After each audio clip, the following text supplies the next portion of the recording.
all the juice straight from the maker booth. Welcome to the Booth Juice. Welcome back to another episode of the Booth Juice. Joining me today is the absolute superstar behind our local women's gym, LiftHer, and an amazing athlete herself. Please welcome Amy Millen. Thank you, Rin. Thank you so much for coming on, Amy. You're so welcome. You're so welcome. You are such a busy little bee, so I feel very grateful to have you in today to talk about your story. Got plenty of time for you. Always. Now, before we dive into being a coach and having a gym and all of that, I'd love to paint a picture for our listeners as to where you came from before all of this. Because I came off a boat and then I landed in Australia. No. Where you grew up, Yeah. what was life like before Australia? Okay. So before Coach Amy. So I'm from Northern Ireland, Belfast. And I've been in Australia it's coming up to 3 years. Ooh. It'll be 3 years in September time, which is crazy that I've even been here for that long. Yep. But yeah, so more or less from Northern Ireland, Belfast. I've been Coach Amy for a long time now. Longer than I like to admit, because it makes me feel very old. But no, before that I was just a kid that got a job in a supermarket, followed in my mother's footsteps. As soon as I was able to get a job, she was like, "You're getting a job, Amy." Yep. I think she just wanted me to pay house rent Yep. for her after her paying for me for 16 years. Nice. I just got a job in a supermarket and I was just trying to find my way in life, as you do at that age, trying to find my way in life. And then I never knew exactly what I wanted to do. So I always tried to stay in school for as long as possible because I felt when I was younger, like everybody just knew what they wanted to do and be. And I always felt like I was in like a roadblock because I always thought I wanted to be a PE teacher. I was like, I want to rock up to work in my tracksuit bottoms with a whistle in my hand, coffee in my other hand, and then just have fun and play sports all day.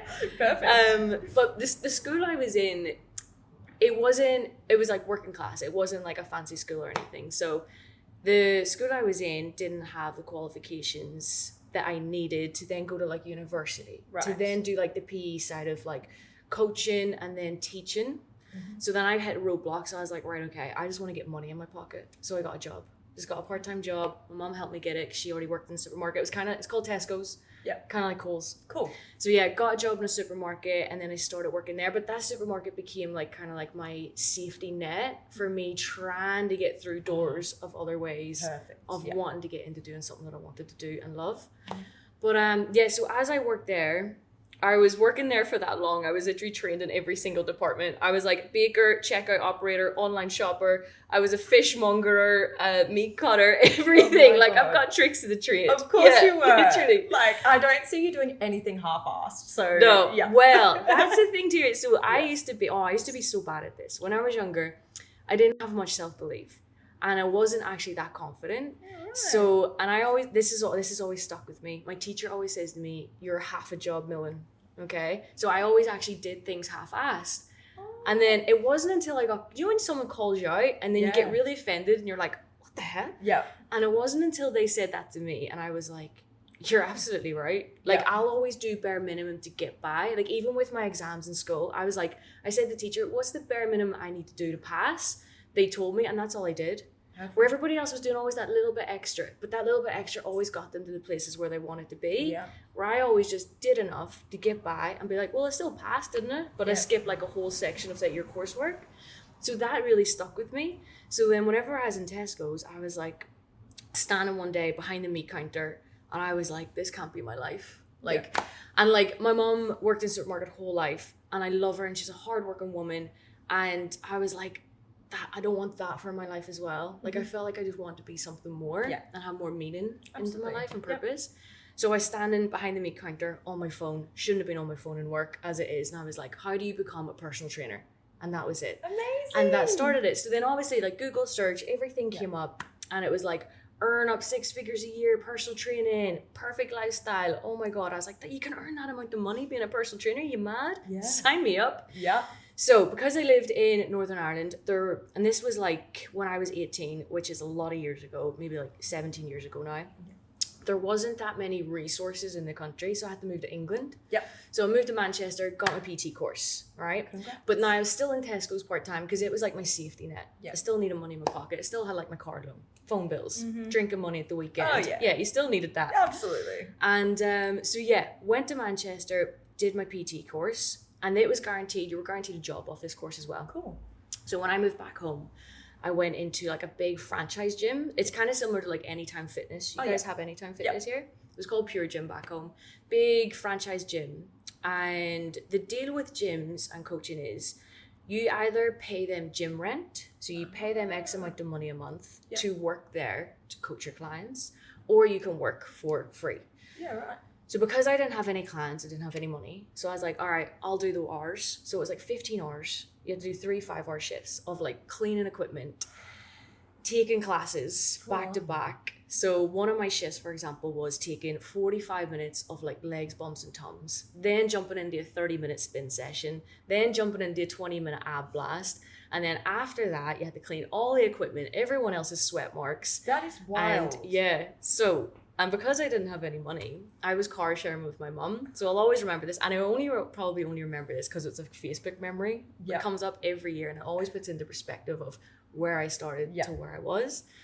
So basically, because I car shared with my mum, she was at work with the car. I had to get to the gym and it was 7 miles into the town. So I would have cycled for 7 miles in, worked a 5-hour shift of doing all them classes, cleaning the whole gym, then trying to coach maybe like a 1-to-1 session that I didn't have a clue what I was doing because I just started out. There was no one telling you how to do it and what to do. You do your course, you learn all about the body and all about your muscles, but no one teaches you how to actually like run a business and ask for money and payment and set things up like that. So I was trying to coach clients after that. Then I was cycling 7 miles back home. I was exhausted. And I was trying to do this like 5 days a week. And like, obviously you're young, you've got energy. Yes. But like it caught up to me and I was trying to work Tesco part-time because still wasn't making enough money.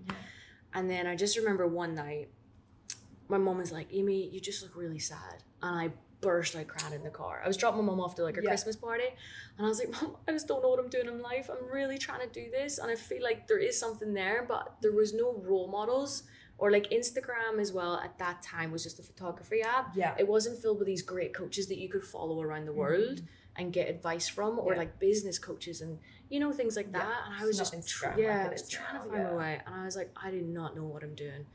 And like people were going to the more older experienced coaches in the gym, which is fine because who would trust a little 18-year-old girl that's just freshly qualified to like put their health and fitness in her hands. But I also feel like it's such an important point to talk about how, like, I love that you've come from such humble beginnings and you still did keep your supermarket job to help you, get your foot in the door and stuff. And yes, maybe people weren't going to you straight away, but gosh, like all of that just shows how determined you are, to start with. So, and at the time I didn't know it was determination because looking back at it, I could see like this is what I wanted, but it was such a blurry part of my life because I was really down. I didn't know what to do. I was struggling and I was just like, I need help. So what I did was I took a step back from the gym and I was like, right, let's just get more hours in the supermarket. Still kept money in my pocket. And then I was like, but what I will do is I'll continue to learn. So I was constantly reading books. I was constantly then maybe going to the gym with my friends and being like, listen, if you just follow this program, tell me if you see results. Tell me if you see progress. Beta testing. That's literally So I made a promise to myself, right? Just don't give up. It is a step back, but it's also just a step in another little direction. Absolutely. So I still just kept educating myself while I was working in Tesco's as well. And then it came a few years later, it came a point in my life where I was in a relationship and they were also a personal trainer too. They were working the other side of the country, and then we came together and we decided then to open up our own. Cool. So we decided to open up our own, and then that's where the real basis of like where my coaching kind of started. Cool. So we had a gym. It was male and female, and that's where I started getting my confidence. Really started getting confidence. I remember there was like my first session back on the gym floor. We're writing up the workout on the whiteboard. And then I was filled with so much anxiety. I was like, oh my God, I can't do this here. I can't do this here. Started bawling out in tears. Clients were walking in the door that I've never met before. I'm standing at this whiteboard. I can't turn around because I'm like, oh, shaking like a leaf. I was like, I can't do this. I can't do this here. And basically I was told, you've no choice. Yeah. Go do it. And I was like, okay, yeah. So it was like kind of thrown back in the deep end. Yeah. Had to deliver a session. By the end of it, I think I was landing on the floor. Yeah. Like, just breathing, being like, okay, Kind of regular. first session done. Yeah. But then it just became a thing. And then so we had that gym, and obviously the relationship and things like that as well is for like 8 years. Gym grew and grew and grew and grew. That's huge. Yeah. Like 8 years, particularly in a gym because it's such a close-knit environment and you probably create such close connections. That's the thing. That was got really hard. Yeah. So then because it was a male and female gym, I kind of just gravitated towards just looking after all the women because I was the only female coach. We had other coaches working for him. They were all lads, they were all boys.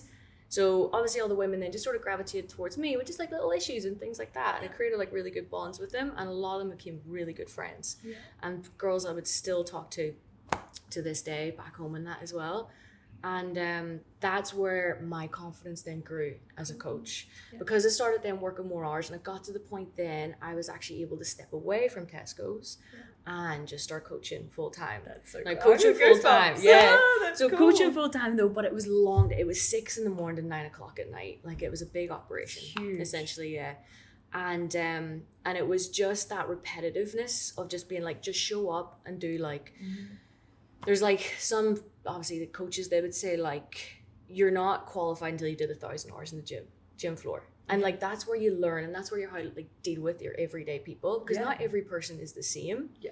And not every person should get the same style of movements and coaching and things like that. And it's about thinking on your feet, because if someone walks in the door, and especially with group coaching, and it's like, well, I can't squat because I've got a knee injury from this. It's like, okay, well, what toolbox have you got in your head so they can still get the most out of their sessions? Absolutely. So yeah, my confidence really grew as a coach. And then obviously life happens, things like that. Yep. That relationship ended. Yeah. So I stepped away from it all. So for context, what age were you at this point? So this was more or less from my 20s. So say from like 22 right up to I was like 29. Cool. Yeah. So that was kind of like all of my 20s was just spent like just working really hard, really trying to build a successful gym, and obviously that relationship as well. And it served its purpose. Learned a lot, and then obviously like COVID hit as well. Yeah. So that was a big learning curve for us too. How was that for you over there? That was tough. So obviously lockdown happened. We had this small group training gym with it was like 150 members at the time. Yeah. We were like, what are we going to do? So I'm a little bit tech savvy. I always did like the background work. So I tried to set up the best I could. It was like an online bit of a platform. Yeah. We give all our members our equipment. We just give them it out. Cool. And I just tried my best to keep them moving through lockdown. Mm-hmm. We were doing the Zoom workouts. We were doing workouts in my living room, recording things, but not on YouTube. I was trying my absolute best to keep people moving, because people obviously struggled during that time as well. Definitely, yeah. I'm always so fascinated to see how people navigated that time, because obviously Port Douglas was very different to other parts of the world, and it's cool, to hear. I've heard very good stories about Port Douglas and COVID, and it sounds like a dream. It sounds like a dream. It kind of was. I'm not gonna lie. No, it was a crazy very spoiled, time. It was a crazy time. Yeah, it's so cool to see that you just adapted to. Just tried our best, do what we can, look after people the best way we can. So we were locked down for maybe like 6 months, and then when the gym reopened, because obviously COVID measures were in place with social distancing and cleaning things so much more than what they need to be cleaned as well, then we had to like readapt the gym. So before COVID, we were maybe having like 20 people in one session. That's not small group coaching. That was just large group coaching essentially. And we tried to make it personal, but you just couldn't. It was too many people. So then after that, we adapted it, bring groups in smaller. And we just tried to adapt the best we can through that. So again, it was just then taking that learning curve of how to like remodel a business to then still bring it forward and rebuild back up. Yeah. So anyway, after COVID, built all that back up, life happens, and then I stepped away from that gym, that relationship. Yeah. But at that point, I was just turning 30, and I took a big, massive breath, and I was like, I need a break. Yeah, like, dude. I need a break. I was working in a supermarket all hours of the shit, like every single shift there from there.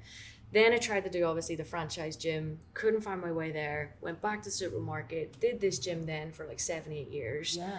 All my 20s, I just spent my life looking after everybody else and trying to obviously build myself up too. So after that, I decided I need a break. I need an absolute break. Took a lot of time off, but as I was taking time off, the girls from the previous gym were messaging me being like, Amy, when are you going back coaching? I really miss coaching with you. I want to work with you. Let me know whenever you're going back to work. Yeah. And I was like, leave me alone. I'm taking a break. Like, please. Yeah. Exactly. But it was also lovely for people to actually come to me and be like, Amy, I actually want to be coached by you because I trust you. Yes. And I know you're good at what you do. And I feel good whenever I train with you. Mm-hmm. So that was kind of like one of them things. And it was one of them moments where I was like, oh my God, people actually value my coaching.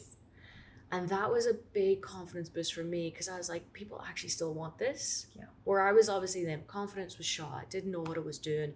Mm-hmm. I was like, I'm just going to get a normal job again where you're guaranteed a wage every month. I can clock in, clock out. I don't need to think about anything afterwards. Yeah. And then obviously then messages came through and I was like, right, let's restart this again. Yeah. A few months later, contacted a little local gym that I started my whole fitness in. Whenever I was coaching my friends for free, I contacted them. They had like a bit of a side room. Yeah. So I was like, all right, this time it's just women's only. Perfect. Women only. I couldn't be bothered with men.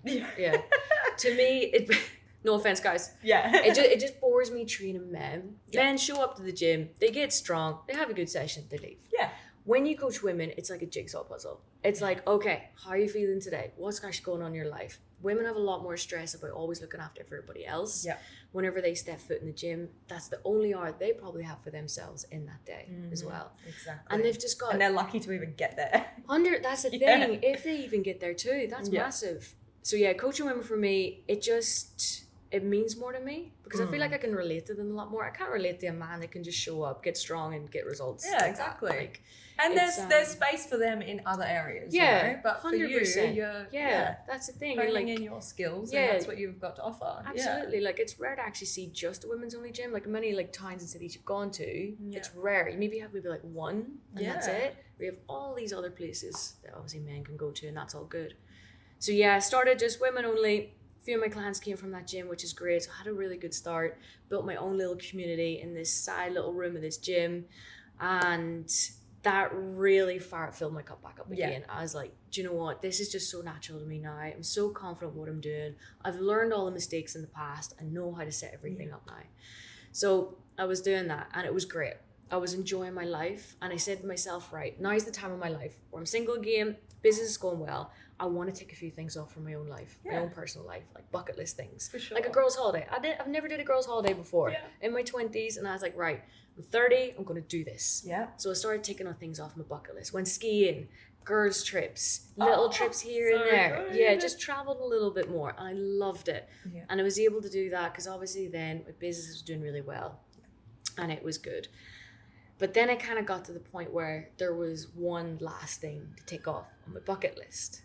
And that was Australia. Ooh. Essentially. That was Australia. Now, I didn't really tell my mum and dad this because they would have freaked. They did freak out. Yeah. And yeah, I kind of had a moment. I was lying on the living room floor and I was like, Mum and Dad, like, I've been taking these things off and it's great. But there's just one thing that I really want to do. And it's obviously a big trip. And now, when I say a big trip, it was only a 6-week trip. But to me, that's huge. That's huge. Taking 6 weeks off when you're self-employed, like that is a big trip. That's a life-changing trip. Oh yeah, dude. Yeah. And my dad was like, Amy, you can't go to Australia. And I was like, but I want to just go experience it. And my dad first thing was like, Amy, you need to think about your pension. You need to think about your business. And I was like, damn, 30 years old. Yeah. That's the last thing I'm thinking about here. Also, I've just spent the last 10 years doing that too. Exactly. Yeah. That's what I said to my dad and mom. And I was like, listen, guys, like I have spent my whole life looking after everybody else, making sure they're good, trying to improve their life and really pour myself into everybody else. And this is probably the only time in my life where I'm single, I'm by myself, and it's the only time probably before I maybe get serious with someone else that I can take this off. Yes. And then my dad turns around and says to me, he goes, Amy, I'm just being selfish. I don't want you to go because I just want you here, essentially. Because my mum and dad became my best friends. Because I moved back in with my mum and dad and that as well. And they're like my best friends, so they are. And like every weekend I was ringing them and be like, what are we doing this week? Because I'm going to be your third wheel. Yeah. Like I was like, so where are we going for food this weekend, guys? Because they were just my two best friends. Aww. And no, so my dad obviously said that. My mum was obviously sitting on the sofa just crying her eyes out, being like, don't even speak to me. Like she couldn't even speak. So I was like, it's just a 6-week trip. And they were like, okay. And they were like, well, when are you thinking of going? I know. But what I didn't tell them was that The year before, I actually had a bit of a meltdown. So I was sitting in bed one night feeling sorry for myself watching Netflix. And the Australian government had changed the working holiday visa and they increased the age to 33. So it only used to be 18 to 30-year-old.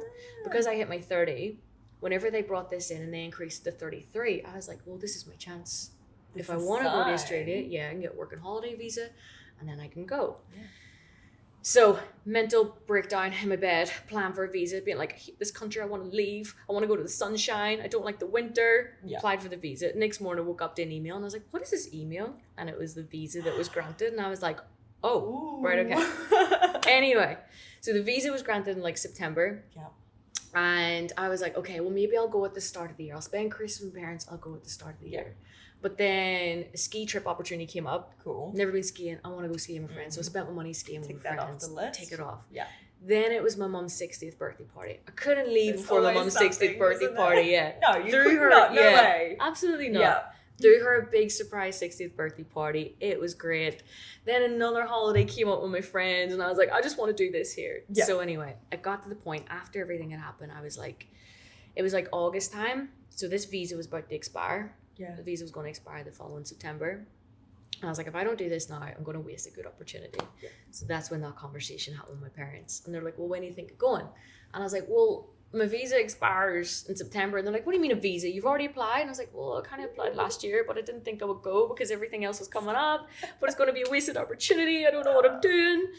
So yeah, after my midlife crisis landed on the floor, crying to my parents, they were like, do what you got to do, Amy. So booked a flight, which was in 2 weeks' time, and got everything all sorted. Obviously, had to tell them, 2 weeks. That's it. Yeah, I had to tell all the girls I was coaching. They were also understandable. Yeah. And then my pivot point was like, okay, well, I still want to travel and I still want to have an income, essentially too. So I pivoted then my business to do online coaching. Right. So that means if I had a laptop, internet, I had location freedom with online coaching, and then I could still build that. So I launched online coaching. And then obviously, like, you know yourself with content, I was always producing content. Yeah. I became this like trusted coach that got results, knew what she was talking about, and people could see that. So it worked out really well that when I launched the online coaching, it was really successful. Yeah. Like it was perfect timing. So then I had an income. So did you do that in the 2 weeks that you decided? Pretty much, yeah. That's insane. Yeah, I know. It was nuts. I mean, I'm not surprised coming from you, but in general, that's wild. I know. But it was kind of one of those things too, you probably get this as well. It was, even though I launched it within the 2 weeks, it was the year's worth of content that I was always producing that led to that moment that when I was able to launch something, people were like, I can trust this person. I'm bought in. Yeah. Yes, I want to do online coaching with you, essentially. Yeah. So from that, just launched online coaching. And then from the years ago when it was COVID, because I had that pivot point where we tried to do the YouTube and a little bit of Zooms and things like that, I kind of knew how to set up the online stuff really quickly. Perfect. And because I've had years worth of programs and everything I had all the background stuff. It was just piecing it together to make a product, which was the online coaching, essentially. So I launched that and it was successful. It was pretty much doing 6 figures. So it was already, which was incredible, which I was very, very grateful for, So brought my laptop Australia for a 6-week trip. And that's all I was going to do. 6-week trip. And then my plan was, once I go back home, being successful off the online coaching, I'll have enough money to open up my big proper own facility, my own gym. So I says to the girls, I'll be back. Says to my parents, I'll be back. I says to my best friend, I'll be back. She says, no, you won't. And I says, yes, I will. She goes, no, you won't. You're going to stay in Australia. And I was like, shut up. I'll be back. Best friends, no. I know. Oh my goodness. That's the thing. So then obviously landed in Sydney. Yeah. And actually the first day in Sydney, I ended up being part of the Sydney Marathon. That was like my first day in Australia, right? So I feel like this has kind of set the tone. Yeah, I know. So I feel like this has kind of set the tone for like what my life would look like. So and were you marathon training leading up to this? Well, I didn't do the marathon. I did the 10K event. Okay. Did the 10K. Still. Because back home I would have did maybe just 5s and 10s, but that's all I would have did. But on my group coaching back home, one of the girls, she was from Sydney and she had moved to Northern Ireland to be with some family because she wanted to change. And she would always talk to me and tell me about how she would have did this ultra marathons and ultra trail running. And I was like, what the hell's an ultra? I've never heard of it before. So you don't have that over there? No, well, we do, but because I wasn't into it, I didn't know anything about it. I was just all about weightlifting, a little bit of bodybuilding kind of side of things, and just strength training. I wasn't really into the cardio side of things. Yeah. And then with her being in my groups, she missed the cardio side of things because that's all she did. And she was new to strength training. And because she was kind of came from Sydney back over, I was like, well, I'll tell you what, her name was Grace. Yeah. Brilliant inspiration. I was like, all right, Grace, we'll get the girls and we'll get them running. Like, you can be the inspiration, we'll get them running. It's something that you miss. You're doing something new to you. Let me do something that's new. Yeah. For me. Unreal. So we started like running every week, all that stuff. And we started doing little 5K events and then little 10Ks, and it was good. Yeah. Really good camaraderie for the group. So she told me, she was like, Amy, actually, when you land, the Sydney Marathon's on. So I tried to get into it. It was all sold out, but there was 10K races still available. Sorry, I'm just laughing thinking about the context of like, how long is your flight? I know. Sorry, my brain's going from like, she's just decided 2 weeks ago, then she's launched an online coaching, then she's flown across the world and landed in Sydney and decides to run a marathon. Like, what? I know. Who does when you put it in that perspective, it's a bit nuts. Yeah, it's maybe a bit ADHD, I don't know. Maybe that's what they call it. But anyway, so I had to use her Sydney address to get an entry. So she was like, just use my address, because there was no international spaces available. Cool. But it was only the 10K event anyway. Yeah. So yeah, whenever I landed, picked up my bib, threw my suitcase into the hostel, and it was the next morning that the 10K was on. So my very first morning in Australia was running across the Sydney Bridge. Is it the Sydney Bridge? Beautiful. The Harbour Bridge? The Harbour Bridge, yeah. Running across there. Sun was rising. Everyone running. So my first view of Sydney was running the 10K around it, which was amazing. I was crying my eyes out halfway through it. Yeah. And then whenever the Sydney course, whenever you come down like around the hill and then you start seeing the Sydney Harbour, the Opera House for the first time, goosebumps, everything. I was like, what is my life right now? What am I doing? How did I get here? This is insane. So I finished that off. So spent a few days in Sydney, and then my plan was to work up the East Coast. Cool. Had a bit of an itinerary figured out. Yeah. So yeah, worked myself all the way up the East Coast, and then my last stop was going to be Cairns to do the whole Great Barrier Reef experience, things like that. But then I remember seeing just like little TikTok travel videos, because that was on my feed at the time. Check out this place, check out there. And I remember seeing a TikTok, and it was like, if you all make it all the way to the Cairns, just make another extra hour trip, check out a place called Port Douglas. Yes, TikTok. Yeah, brilliant TikTok. I was like, this place looks beautiful. Yeah. So I had a hire car from Early Beach, drove from Early Beach up Townsville, did Magnetic Island, beautiful. Stunning. Drove up to Cairns, did that, and I was like, right, I'll drive up to Port Douglas. Yeah. Drove up here, and I was only spending 3 days here. And I was like, this place is amazing. What a little slice of paradise. And this was in September? So this probably would have been, so I landed in Sydney in September, and then coming up towards Port Douglas would have been towards the end of the 6 weeks. So week 5. Yeah, okay. Yeah, week 5. October. Yeah. Beautiful. September, end October. So beautiful nice weather. And warm, gorgeous weather. Amazing weather. Yeah. Perfect. And not probably at that point where it's not so busy. Yeah, so it's or probably too very humid, laid back. Or wet season, which I had no idea about wet season, dry seasons. I had no idea. No idea. So came up and I was like, this place is beautiful. I had this hire car and I hired it out from Early Beach. So my plan was at the time, end of my 6 weeks, and then I was thinking, right, well, what am I going to do at the end of 6 weeks? So my plan was kind of like, I've never did Bali or Vietnam and all them. Yeah. So I was like, all right, on my way back after Australia, I'll maybe tick off them, go back home, set up my women's only gym. Got to Port Douglas, spent 3 days here, loved it, it was beautiful. And would you be spiritual, Brian? Sure, go for it. A little bit. Yeah. I'm not massively into it. No, I definitely am a bit, for sure. There's been a few moments in my life where I'm like, whoa, this is weird. Yeah. So I had this hire car, and I had to bring the hire car back to Early Beach, which was grand, because I was leaving Port Douglas all good.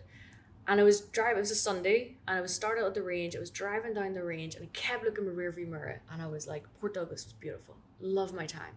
And I kept thinking about it. And then I had there was the most insane, overwhelming feeling I have ever had in my life. It was literally like goosebumps from my toes, right up to the, like my whole head was just insane. of this big rush, and all I heard in my head was just go back to Port Douglas. Like, just go back. I've got the rush. It was it, honestly, like, I've got goosebumps thinking about it. It was the most intense, overwhelming feeling I've ever had. So I pulled over on the range at one of them little side bays. I was like, I wonder if I can maybe try and leave this hire car at Port Douglas instead of driving back to Early Beach and trying to work my way back up. Obviously, the first time I realized you get no signal on the range, because I was trying to ring the hire car company on a Sunday. No one's going to answer on a Sunday, being like, can I please leave this car here? I don't want to leave. No one answered. So I was like, okay, Amy, bring the car back and then work yourself back up to Port Douglas. So drove all the way down. Context for people that don't really know the area. Early Beach is probably like 8 hours. 8 hours. Yeah, about 8 hours. I would say 8. Yeah, but good 8 hours. 8 hours south. And like for me, right, that's a huge road trip, because I'm in Ireland. From the top of Northern Ireland to the south of Ireland is like 6 hours, 7 hours. So that's my whole country. So like that's a big drive for me. Okay. Where with you Australians, that's like that's a roadie. That's a casual. Yeah, it's grand. It's just a day's trip. It's fine. Let's go to the beach. But that's a huge trip for me. Oh my God. So yeah, I drove the car down, left it there, made my way back up to Port Douglas, staying in the hostel. So it was one of the backpacker hostels. Awesome. And I was trying to find like a place to stay. Now this was like at the end of October, and I says to myself, I didn't want to commit too much time to Port Douglas. Still wasn't sure. Right. But anyway, trusting my gut, that big feeling, back to Port Douglas. I was here. I was trying to find somewhere to live. And then about maybe a couple of weeks later, I got myself an apartment over just at Main Street, in the back of Rattle and Hum. Got myself an apartment there. And I was still doing online coaching. So I was still working from a laptop from home and that as well. And then pretty much the apartment that I got had 6 months lease. Okay. So when I was ringing my mum and dad being like, so I'm just going to stay for another 6 months, they were like, what? So you're not going, what the hell, Amy? You always said this was a 6-week trip. I was like, but it's winter back at home. I don't want to go back to the cold. Like, it's so nice here. Anyway, after they got over it, which I still don't think they have got over it, I ended up staying. So yeah, I got a six month lease. I stayed there. Amazing. And then I was working from my laptop from home, from the apartment, and I'm not a big drinker. I don't go out loads, so I felt kind of lonely. I was gonna say, you do. I wonder how you started. I didn't really know anybody. Got a little bit lonely. And then pretty much what I actually did was I got a job in Ganda in the Main Street. Got a job in Ganda. Did you? Yeah. Oh my so I was working in Ganda. And it was so good because I could meet like loads of girls that were like obviously just in the same thing. A lot of Irish ones as well. So I met like a good group of girls, which is really good. I didn't know that. That's cool. Just worked a few shifts. Like grand, in folding clothes. Handiest job I've ever had in my life. So easy.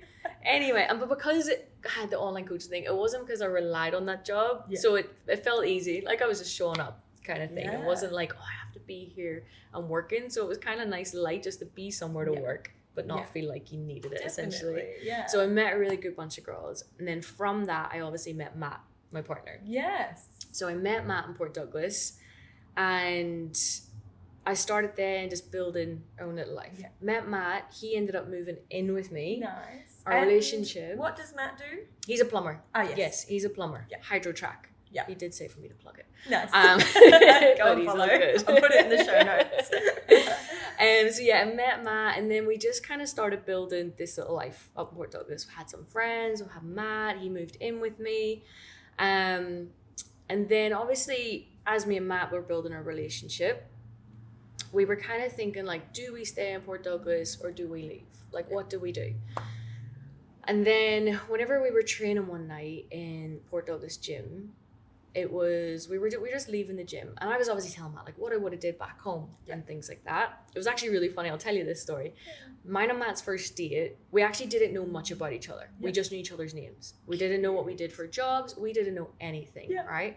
All I said to him was, I love pizza, and he's like, okay, I'll bring a pizza. I'll meet you at Sunset, Rexmead Park, obviously. So we were sitting there getting to know each other.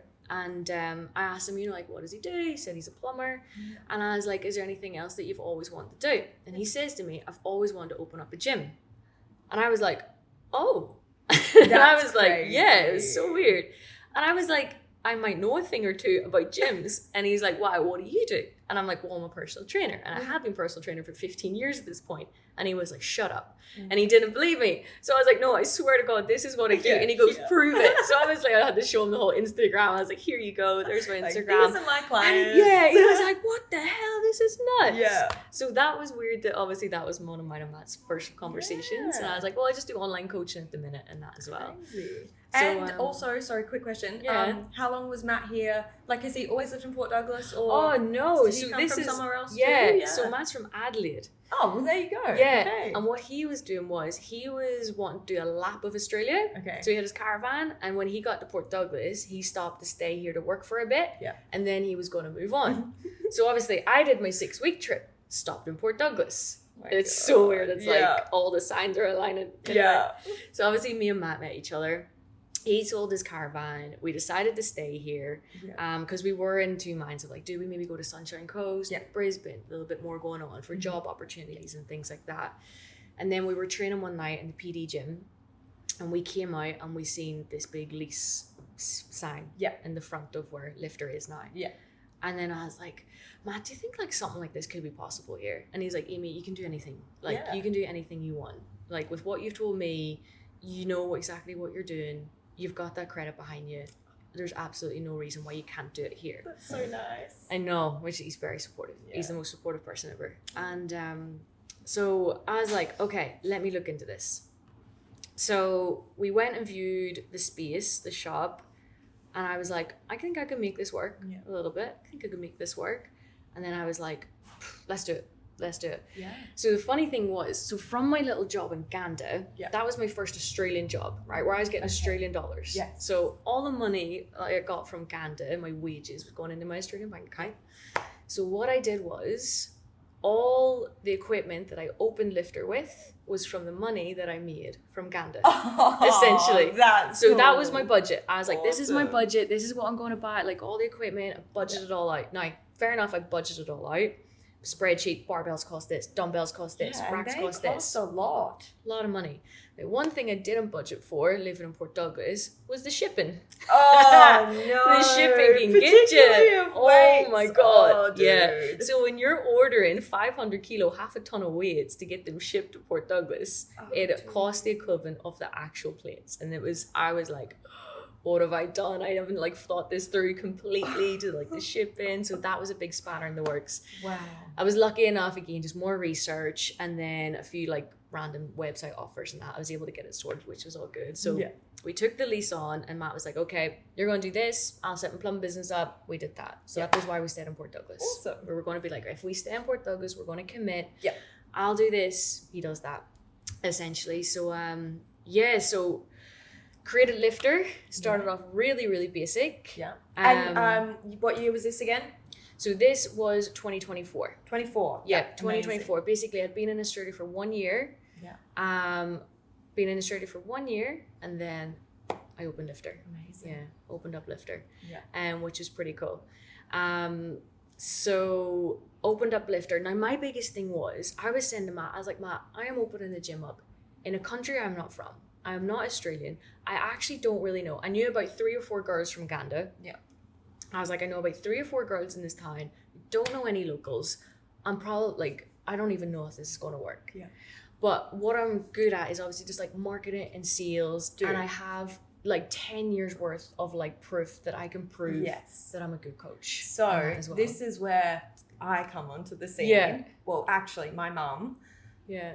Your ads started popping up. This is when I first discovered you. We had these ads popping up on our socials. Like every time we open our phone, it was like, what is this LiftHer thing? Like, who is this? What? And so then we started, we're like, oh my God, this is awesome. Like fantastic. Anyway, I think signed up for your like whatever. I think mum definitely did. And I'm a bit hopeless with all of that. But mum signed up and I think she's been with you since pretty much the beginning. One of the OGs. Yeah, one of the originals. And it was just so cool to like watch you, because I kind of watched from a distance, obviously watching mum and stuff. And just to see how you've grown since 2024 has been unreal. Like it's just fantastic. It just did really... I'm shocked. It did really well, and I've been so grateful because obviously one of my concerns was like, I'm not Australian. Are Australian locals going to trust me, a coach from another country and things like that? But obviously with Port Douglas being Port Douglas, we've so many different nationalities here anyway, so it's just a mixed bag. You don't really notice it. You don't notice it. I think, I mean, I've grown up here, so I'm so used to it being so transient and so many different cultures and stuff coming and going. Yeah. So it's not even really anything that we consider, I guess. It was just one of them fears that was just all in my head. Yes. It was just all in my head. Yes. And I was just overthinking it. Yeah. But so pretty much we opened LiftHer, 2-week trial, women's only, come in, try us out. Yeah. And it's all small group coaching. Yeah. So it's not like you can just go by yourself or anything. Yeah. And my kind of whole thing with coaching is it's small group personal training, essentially. So if you imagine it's like 1-to-1 training, but you're in a group environment. Yeah. And so, how many people, when you say small group, how many does that kind of... So we have maximum 12. Yeah. When we first opened, it was 9. The space was a little bit smaller because I didn't want to overshoot myself and be like, oh my God, just in case this doesn't really, work out as well as what I wanted it to. Wanted to keep it manageable. So it was to start off with 9. And then 1 year later, we did a renovation. Matt did a renovation. God love him. He actually, when we first got the shop, he was like, Amy, I think we should do this. And I'm like, no. We'll need to keep it like this. Yeah, not yet. So then when the renovation happened, he's like, so we're doing the thing I told you to do at the start. And I was like, yes. We're just doing it now. The money now. Yes. Better position now. So it was 9. So my thing is like women... I want to make sure every single person gets what they need out of it. Yeah. I see everybody as an individual. Yeah. Okay. We've got a bit of a skeleton-based program, and the girls also have the program on their phones. Cool. So not every single person is going to squat exactly the same. Or maybe a squat movement doesn't suit them. But what does suit them is maybe an alternative movement. Yeah. So then they just change that program on their phone. So they know every single week, okay, I know instead of squats, I do this. Cool. So it suits them, so they get the most out of their session. That's awesome. So it's kind of more of that personal style to it, rather than just, hey guys, this is the workout of the day. This is what we're going to do kind of thing. Yeah. I just want to make sure that everyone values their time in that place. Yeah. I think that app is fantastic, although I've only been a couple of times because I'm so slack. But being able to record every single time, hey, this week I've lifted this way, and then the following week you're trying to beat your, you do. That's it. You get these personal bests, and you really feel rewarded because you're kind of monitoring, not in a stressful you can way. See your own progress. You're just tracking what you're getting up to, and I think that's 100%. Really rewarding when you can see that you're making progress. Yeah, absolutely, and that's one of the biggest things. I think when women go to the gym, yes, they do a workout, but they don't really actually know what they did in that workout. Yeah. So the next time they come in, they're not sure if they do that workout again or something different, and are they making progress? And like, don't get me wrong, some people come into the gym and they don't track. They just want to come into the gym for just an hour to themselves without having to think about anything else, which is great. Yeah. But whenever you have like, okay, I did this last week, let me try and do something a little bit more, while it's an extra rep or an extra kilo. We're not talking about climbing Mount Everest every single session. It's just that little bit more. And it's just that snowball effect that whenever we follow a program through between, say, 6 to 8 weeks, they can see week 1 starting weights to week 8. And they're like, oh my God, I can do this. Yeah. Look how much I've progressed. Definitely. Or look how much I got stronger. Or look at the weights I was lifting at the beginning to now. Yeah. And it's kind of one of them things where women are strong, right? But they do not know they're strong. No. They will be carrying their 5-year-old kid in this hand. They're pushing a pram here with a Coles shopping, right? They're pushing like 20 kilos and holding this. Oh, yeah. They'll go in the gym and pick 3 kilo dumbbells up. And I'm like, girl, you're strong. Yeah. You do not need to lift these 3 kilos. Like, go get heavier dumbbells and actually lift, because you're so much stronger than what they believe, essentially. Yeah. And then obviously just with that guidance and coaching, it just gives them confidence. Yes. And I'm like, just be curious and see what you can do in the gym. Yeah. The worst thing is you get a rep or you don't. It's not the end of the world. No. Like, just always try for that little bit more. At you. Yeah. Like exactly. And that's it. And then with it being a women's only gym, like, the special thing about it is that there's no judgment. Like, oh my God, there is no judgment. You walk in, someone might be wearing their 20-year-old bra, their favorite bra, and do you know what? Their bra strap might give way, and it's like, just take your bra off. It's fine. No one cares in here. You know, they're wearing their favorite leggings, their trusty leggings. It's got a hole in their crotch. We don't care. Do you know what I mean? Just come in and get your session done. If you're lifting 30 kilos or 300, everyone's clapping for you. Like, that's the thing. Everyone gets celebrated because everybody's small wins are a big win in my eyes. Essentially. And that's just why I love coaching women, because I feel like for my cup, it's just so much more. I get so much more out of making a woman feel comfortable. One, starting to see their confidence bloom by lifting weights, making them realize they can do the thing that they've always wanted to do. What I think is so beautiful, particularly about your gym, is that your bond seems to, you know, extend well past just being in the gym. Like, you guys have awards nights and bingo and like the most fantastic extra activities. Can you tell us a bit more about what? So basically, one of my things is I love bringing people together. Like, for me, and it probably just comes from like my own like personal childhood of like feeling left out, or like just wanting someone to be like, hey Amy, we're doing this thing, do you want to come? Like, whenever you feel included, or when someone invites you in, you feel it makes you feel nice. And that feeling you probably remember for the rest of your life. So my thing is, no one gets left out. And because I've got a group of women of such diversity, it could be someone saying, oh, I just got a new bike at the weekend. But then I had a conversation with someone 2 weeks ago that loves mountain biking. And then I'm like, I've got a bike too. So I'm like, well, why don't we all just do a group cycle? Or if someone's chatting about like a documentary they're watching, and maybe someone's a little bit timid in the corner, I'll be like, oh, hey, such, have you seen this documentary? And it's just about include everybody in. So then taking things outside of the gym, like we're going for cycles or little runs or hikes and things like that. It's about, okay, you're building your strength in the gym. Let's take it out of the gym and see what we can do. And it's a good opportunity just to bring everyone together and actually just talk without just that little hour window in the gym. You can get to know people better. And I just love bringing everyone together and just getting involved outside the gym. And I think as well in Port Douglas too, not everybody has their whole family here. So if you have them, I think a lot of people rely on their friends here as well too. Well, you are so good at that. Like, an example of that as well is we had a paint and sip class here not that long ago. And you went out of your way to invite a bunch of girls to come and do a paint and sip class for one girl that had just sort of moved to town and she didn't really know anyone. And I had chatted to her previously in the store about trying to find her friends and stuff. And you guys just, it was so beautiful. Like, I almost got a bit teary because I was like, these girls have just seriously swooped her up and made her feel so special on her birthday when she doesn't really know many people. And that sort of thing. You have to, really though. Beautiful. In me, it's just you have to. And I think that's the part of my mother in me, where you have to make everyone feel included. And it's just, people remember that stuff. People will always remember how you made them feel.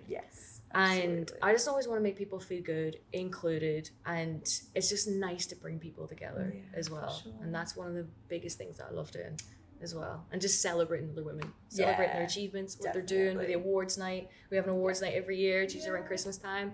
And it's just a bit of fun too, you know? And it's just the girls rally together, cheer each other on, and celebrate. And I feel like they are so good at cheering you on too, you know, even because obviously you're coaching constantly, but you're also an athlete yourself, you know, you're training for yourself. And can you tell us more about some of the events that you've competed in lately and what you've got coming up? So, because I feel like there's a hectic schedule coming up. It is a lot. I think this year in particular is the biggest year that I've challenged myself physically. It's been a big year, and what I would say is what I'm doing is not normal. And it's not normal for anybody to do. And I would not recommend your everyday average woman to do what I'm doing. But basically this year, I'm really challenging myself on very big endurance-based events. I was the girl who, when back home I had small groups and we had Grace, who was an ultra trail runner, I was like, I'd never be able to do that. I always told myself I couldn't before I could, or even try. I always told myself I couldn't before I could even try.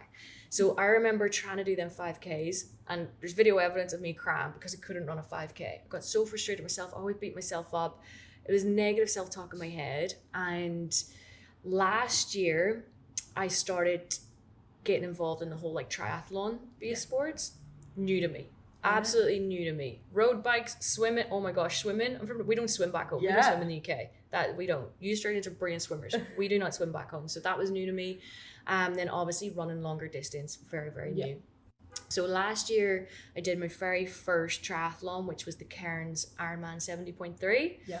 Very first experience, loved it. It was good fun. It was a really big challenge. I overcame so much to get that done. Yeah.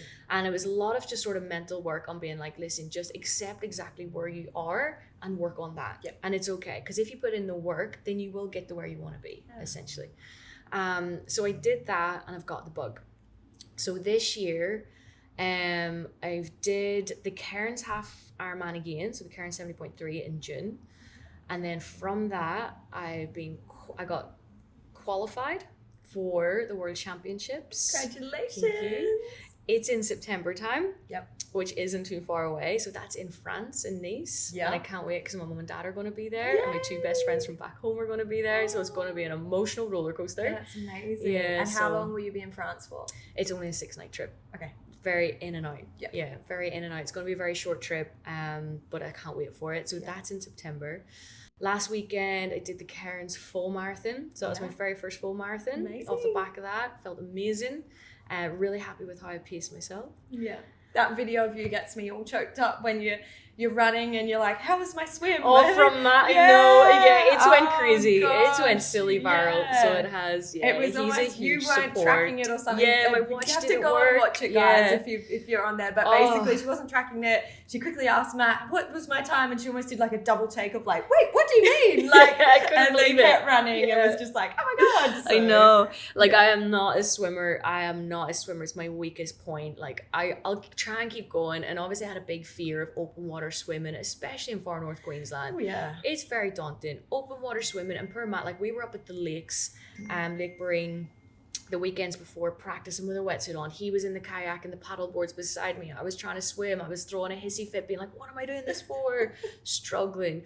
So the predicted time for me in the water was like an hour. I was like, okay, an hour. It was windy, it was choppy, it was a rough day at Palm Cove.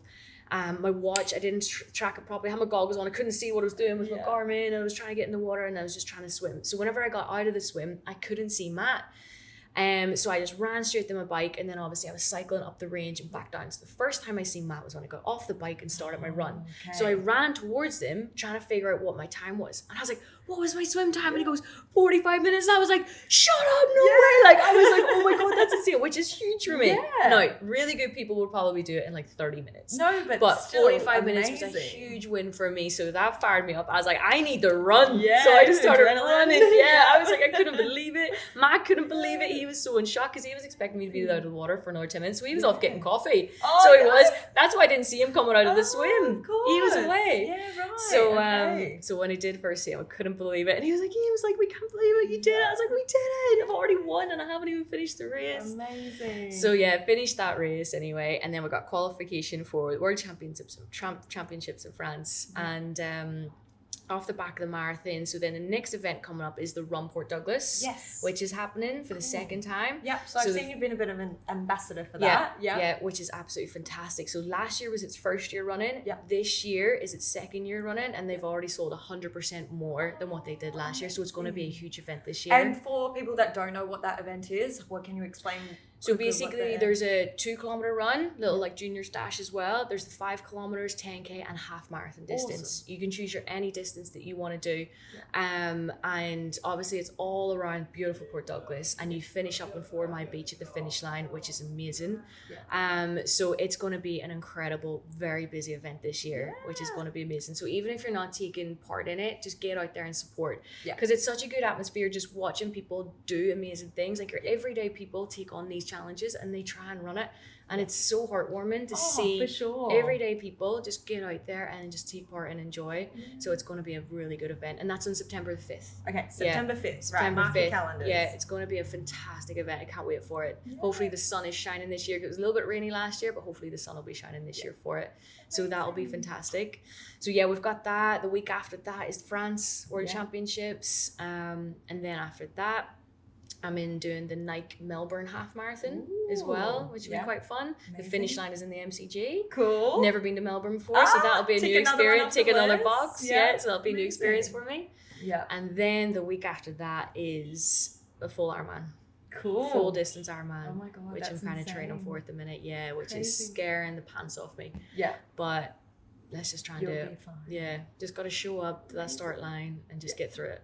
And that's all you got to do. Oh, incredible. What an exciting It's a lot. year. Yeah, Major. it's a lot. Major. Yes, it's a lot. But like as I say, it's not normal to be doing things like this as well. And it's like one of them things, obviously, I read a lot about it. I coach myself through these things, and I take my like nutrition recovery just as important as the actual training itself. And it's a whole package. And listen, if I was a mom and if I had things going like that on, there's no way I could be doing this. But just in my life at the minute, I've got the time to do it. And it's one of them things I just want to tick all that off and just say that I did it, you know, before bigger commitments than that in life too. So it's pretty good. Oh, well, thank you so much for telling me all about your wonderful life, because I feel like I've learned a lot as well, even though I knew most of it. It's just so interesting to hear where you've come from, and the fact that you've settled down here and made such an incredible community here. So I've loved every minute of it, and thank you for having me. Yay. Thank you. Now, I'd love to quickly wrap up with a piece of advice from you. So whether that be something that you live by, or, you know, you'd like to just leave us with today. Okay, let me see. So I would say a piece of advice for anybody, and I think this in anything in life, is if you don't believe in yourself, find someone who believes in you first. Yeah. And just put all your trust in them. Oh, that's and once so you do that, you start to believe in yourself. Yeah. And then something that I personally live by is just always do what you said you're going to do. Yeah, that's good. Sure. Always do what you said you're going to do, because not even just showing up and do what you just, I'm going to run 10K, okay, I'm going to do it. Yeah. It's not even about that. It's just, if you always do what you said you're going to do, that just shows you as a person that people can trust you. Yeah. People can be like, this person just always does what they say they're going to do. They'll show up. They'll show up for me no matter what, kind of thing. And that's what I kind of live by as well. But sorry for the noise, guys. There's Argentina just won. There's a bunch of Argentinians up and down the street beeping horns and chatting outside the store. So sorry for the noise. It's been a lot of energy about the time this morning already, and it's only 9 a.m. I know. Crazy. So good. And one last thing, I'd love to know from you, what has brought you the most joy this week? What has brought me the most joy this week? Having sore legs after being able to physically run a marathon, even though I'm in pain, it has brought me joy because I'm grateful for what I can do in my body. So there we go. I love it's always fitness related. Amazing. Awesome. But no, thank you for having me, Rin. Thank you for joining us. And for those who might want to maybe join your gym or at least follow along, where can they find you? Yeah, so myself, just _Coach Amy on Instagram, or LiftHer _LiftHer on Instagram. Or Argentinians. I know, they're going there. I love it. They're so happy. They've got their flags and all. Such a good buzz. Oh, good. That's a good note to leave on today. It is, absolutely. Yes, go and celebrate have that today. Energy. Yeah. Awesome. Well, thank you, Amy. And thank you guys for listening. We will be in your ears very soon. Bye. Well, that's all the juice from the booth today. Thanks so much for listening. If you've enjoyed this episode, we'd love for you to share it with a friend. And if you'd like to help keep this podcast going, the best thing you can do is hit subscribe or follow the Booth Juice podcast on Instagram. We'll catch you back in the booth next week. Bye. Season 2 is proudly supported by the Regional Arts Development Fund.